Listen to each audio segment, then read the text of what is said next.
Hello， 大家好，我是小北。太棒了，朋友们！知道现在几点了吗？凌晨2点啊，凌晨2点啊，很嗨哈。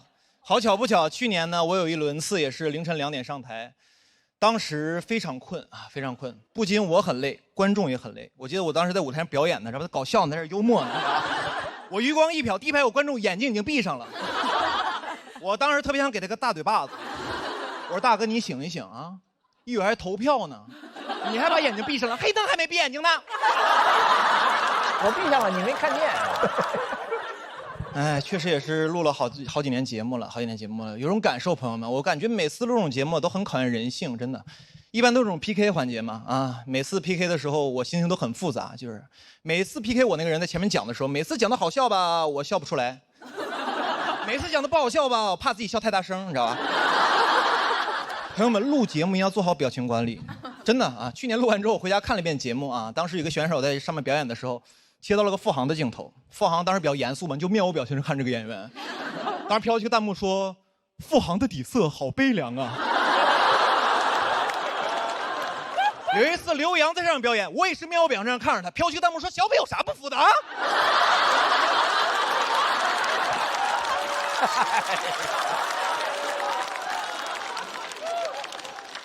朋友们，我也悲凉啊！你们可能不了解我内核也是悲剧，你知道吧？我真是服了。每次录这种节目，主持人也特别欠。每次一个人表演完之后，然后说那个谁不服啊 ，PK 一下，梆梆梆站起几个人，主持人特别欠，主持人要 Q 一个问题：你今天为什么选择这位选手 PK 呢？大家就开始编一些莫名其妙的理由，因为我们都是北京的演员。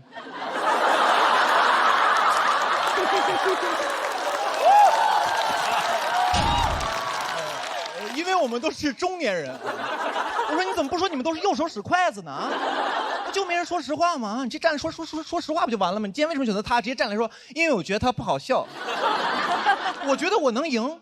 他就是之前几年上过几年节目，有点观众缘什么的。当时终于明白为什么这么多人 PK 我了。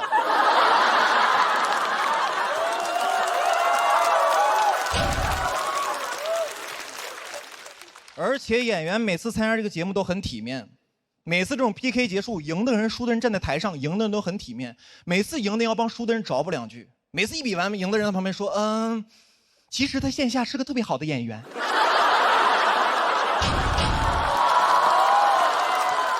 这段我看过，其实线下演出特别炸。今天可能是因为紧张嘛，没有表现好，希望大家多去线下支持他，多去线下看他。我当时坐旁边，朋友们，我心想，可不得去线下看的吗？线上撩路，不被你这个王八蛋堵死了吗？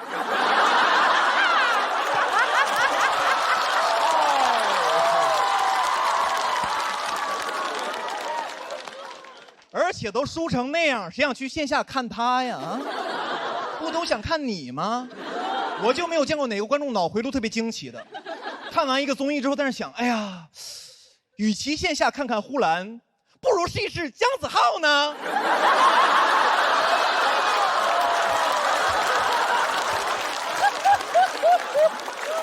朋友们，姜子浩是个特别难找的案例，有名气不搞笑。不是你们是不是觉得我太刻薄了？其实没有，我跟姜子浩私底下是特别好的朋友，你知道吗？真的，他那段我看过，其实线下演出特别炸，你知道吧？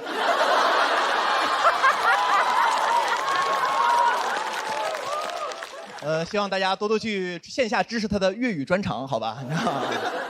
其实身边的人，这个有些朋友总有人劝我，他说：“小北，你录节目的时候 real 一点。”他说：“真实的人很招人喜欢。”我说 real 是什么样子？他说 real 的人就是你开心的时候就有什么想法都说出来，你开心的时候开心，难过是难过，生气的时候你就骂。我说那不就是翟佳宁吗？我说这种人也不是很招人喜欢吧？啊？我朋友说，哎呀，小北也不全是。我说这不就是观众喜欢的活人感吗？他多有活人感，我看很多网友让他去死一死呢。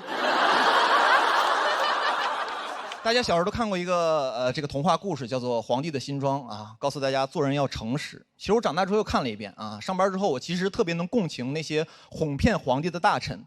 我觉得他们太不容易了啊！项目做得好好的，都快结束了，突然路边来个小孩说：“我觉得这个项目有问题。”我当时大声，我都气死了。我说有啥问题啊？领导满意，进程顺利。我说就你聪明，就你明白。难道我们这帮人不知道这个项目在裸奔吗？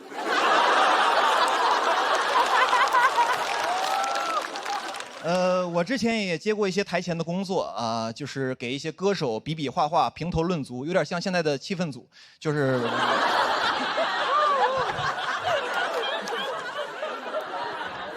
然后当时呢，一个歌手表演的是自己的一个原创曲目啊，然后唱一会儿就忘词儿了。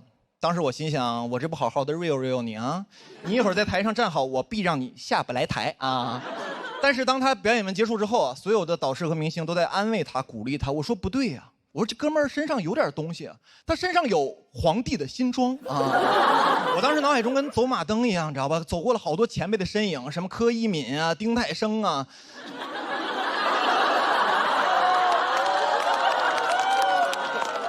我说我不能步他们的后尘啊，别最后整的活人感有了，活没了，你知道吗？但我心想这不行，我说你们几个从我脑海中出去，何炅、汪涵进来。当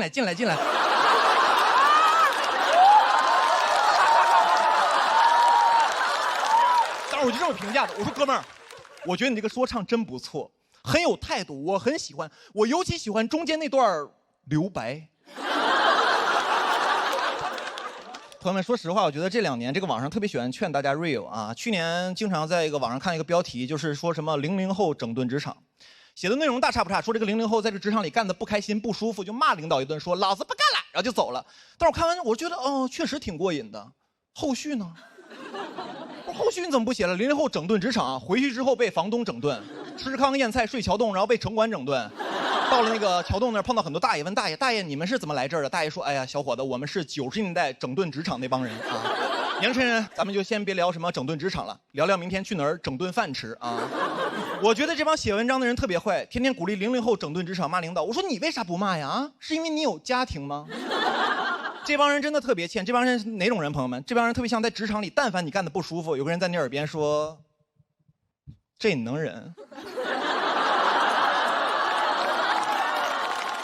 这要我忍不了，咬他啊！朋友们，最后我想说 ，real 的事儿啊，就让我们脱口秀演员干就可以了。我呢就不劝大家在职场 real 了，我祝大家在职场 rich。谢谢大家，我是小北，谢谢。谢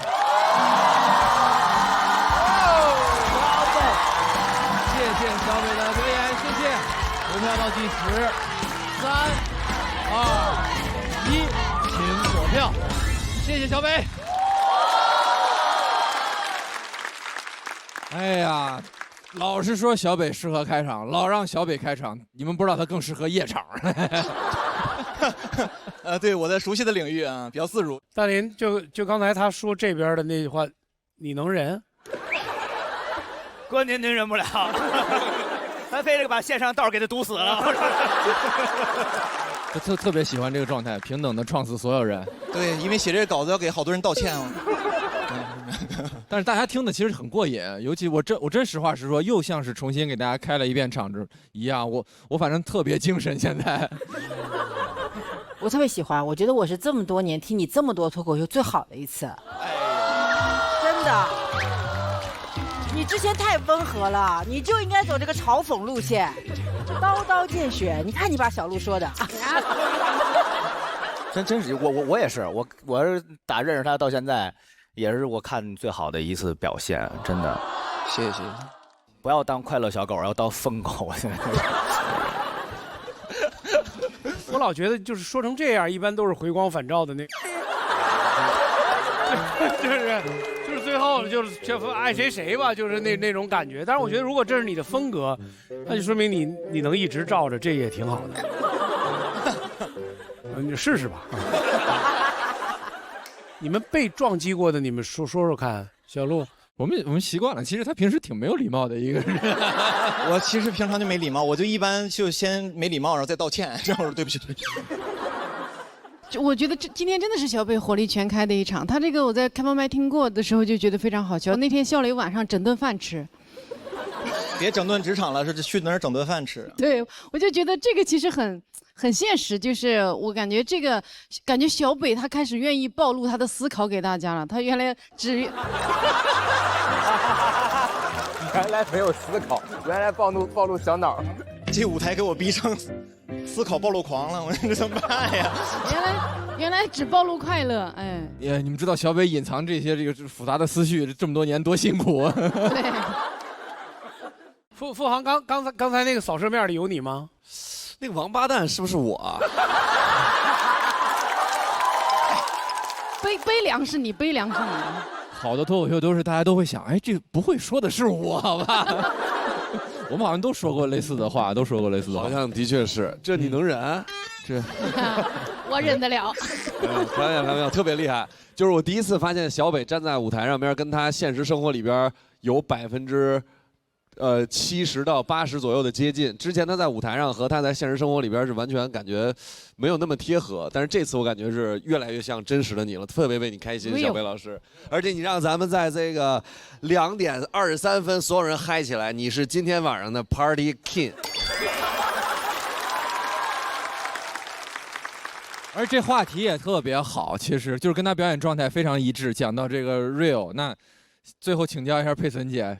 被你模仿也好好玩哦，你可以骂我们4个，再骂一下吗？我说实话，里面那个什么对那个选手评头论足那个什么指3到4，我觉得我都是硬加的，因为我觉得能来我们节目组的，朋友们，不是，能来的都一般，导师还得我来当，这样行了吧？是怎么办呀？我刚刚下意识的说我是主持人，我是不是应该替小北挽尊2句？但我耳边又回荡起了“王八蛋”3个字儿。我说算了，去你的吧，去休息吧，不容易，休息吧，谢谢小北。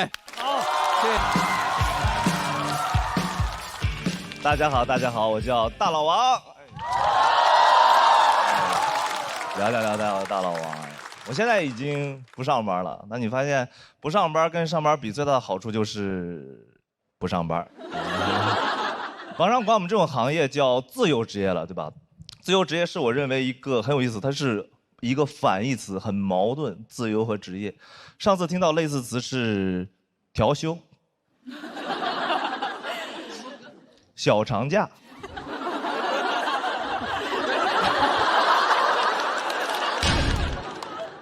神仙工作，小北冠军。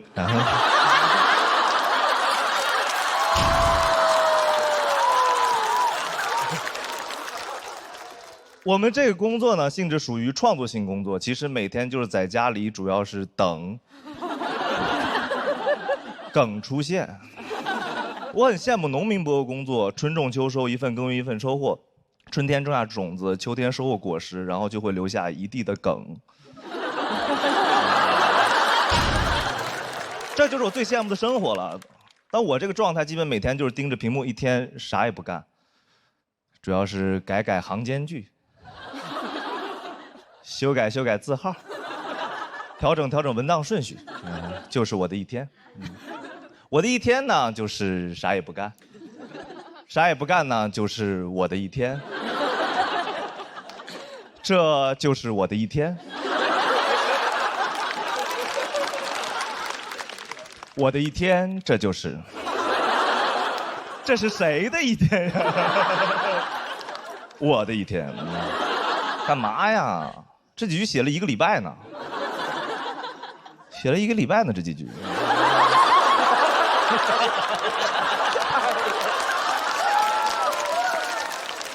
在家自己控制自己是一件很难的事情，对吧？你在家里越认真工作，对家里别的事情注意力就越集中。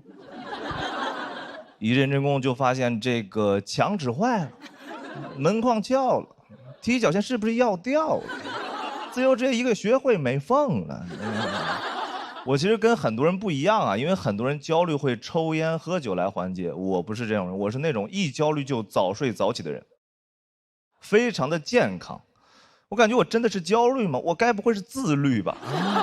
感觉我是那种可以健健康康的焦虑到80岁的人，就是那种每天起来都我烦死了，但我不死。焦虑，我看不了小红书上那种很积极的人，什么25岁重启人生，一切都不算晚；26岁重启人生，一切都不算晚；27岁重启人生，一切都不算晚。我一年一年的搜，你知道吗？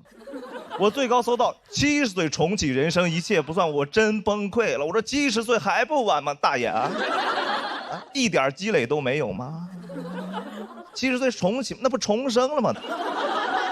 我不知道你们有没有看过重启人生的帖子啊，就是去旅游的。重启人生去丽江，重启人生去昆明，重启人生去大理，就去云南重启。啊，云南网不好，感觉云南是游戏里的复活点。到云南就兄弟可不敢再往南走了，再往南就不重启，那就关机了。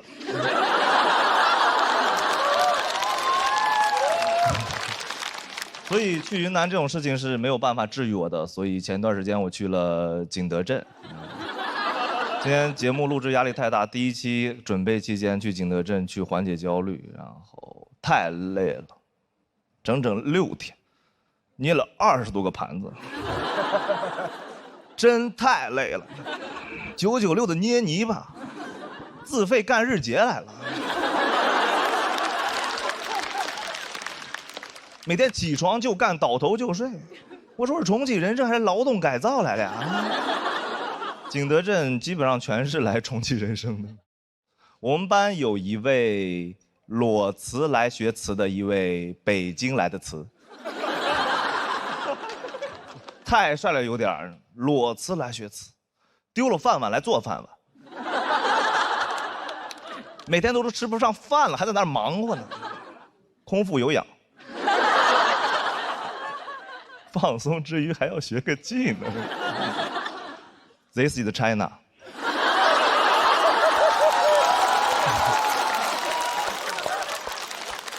做盘子很难啊，因为盘子很难做大。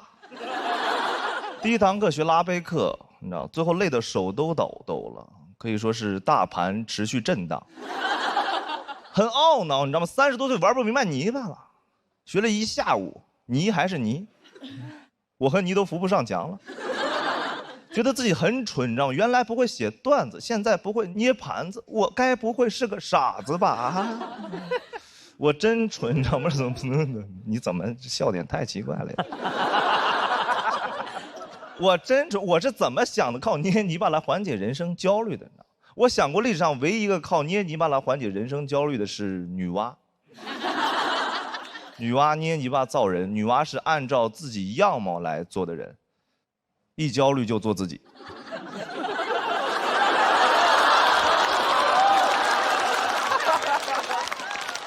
感觉女娲是会发小红书的那种人，上班就能玩泥巴，真是一份神仙工作。女娲这工作应该挺焦虑的，因为女娲的主业是补天，每天一起床都有一个天大的窟窿等着她。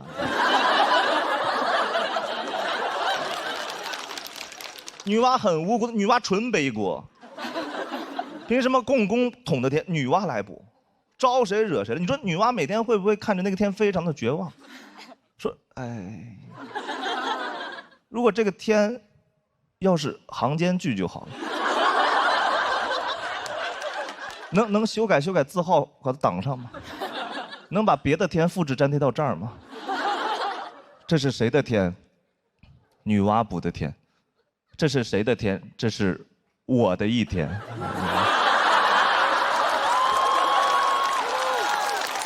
大老王写于2025年4月27日景德镇，谢谢大家，我是大老王。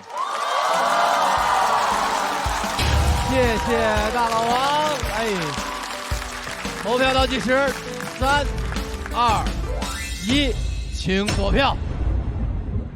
掌声再给大老王。这是王哥表演最像你平常，而且最自然、最自洽，完全没有任何紧张的一次。你就得在凌晨2点到3点之后才能。我上次就这个点淘汰的。上次打小北，然后。哎呀，但真的确实非常好，里边这些逻辑啊，包括这些段子，就王哥讲感动了，给我们都。特别好，特别想看到这些朋友在绝境下又开出花来了。是，这是我觉得我看到他在这舞台上最完整的一次表演，真的，我觉得你征服了你自己了，你已经对，这不是你的一天，这是你的一夜，这是你的。这个晚上值得我们铭记。我觉得大老王是个气质很复杂的人，你身上就是有那种又俗又雅的东西，就是你身上有那种特别的世俗的不想去奋斗的那种真实感，又有那种洗涤一切的那种骄傲感，又有那种浪漫主义的放纵不羁的那种说不上来的感觉。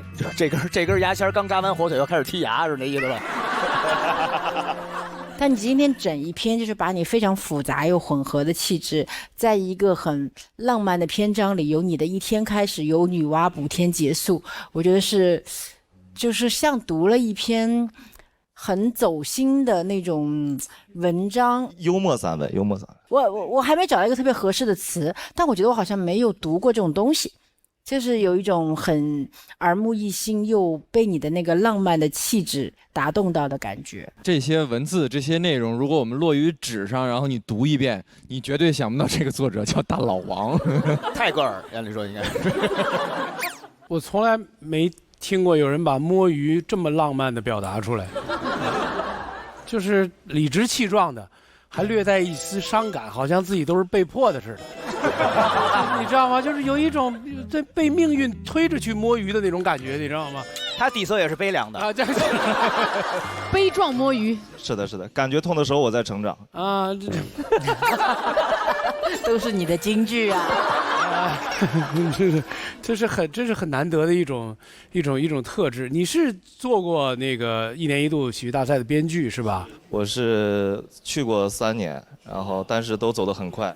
你能不能把稿费退过来？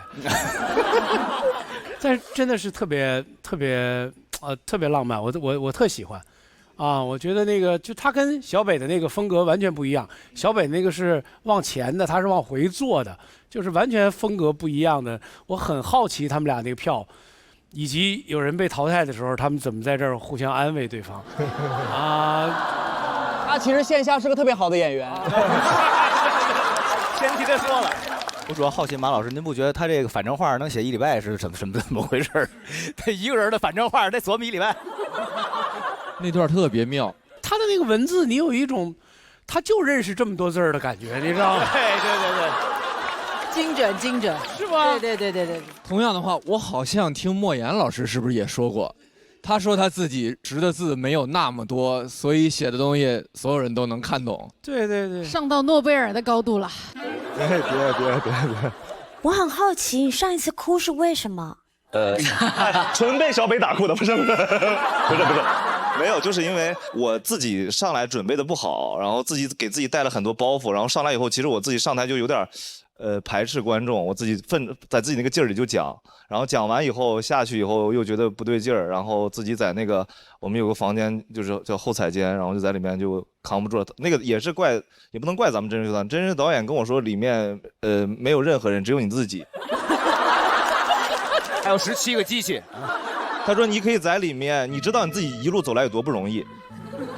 他说去吧，你去跟自己说说话。真是涉世未深啊，这是。然后我进去就开始爆哭，太好哭了。你都不知道有镜头是吧？我不知道呀，他跟我说那个不一定用，我就哭。结果应该是那期可能我哭剪了3分多钟进去。比我段子还长，那期那个爱奇艺好像是热搜头条什么富航太炸，阎鹤祥什么教主和大老王哭。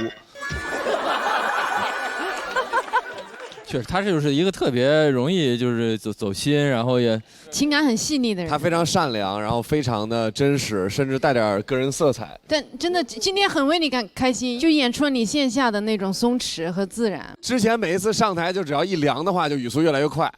然后就或者是非常紧张，对，完了，但是今天王哥打出王哥的风采了，真的。因为我确实没什么经验，我觉得第一个是我们的那个内容导演康桥，还有我们的现场导演在这儿跟我调了半天表演，然后小加蒙恩还有小北又比较有经验，我们一组的那个团魂特别好，我们一组就跟感觉待了一辈子一样，然后你们这一辈子好短啊！反正挺感动的，反正就感觉他们一直在互相帮助，给我们提供建议啊，还有出一些很没有礼貌的玩笑，然后对，没有小家侮辱别人，主要是。确实，如果大家有朋友是第一次看到大老王，就是这段，就不要再去搜索他过去的表演，停留在此刻。是的，是的，我以前没有出现过，这是我第一天。谢谢这位新人。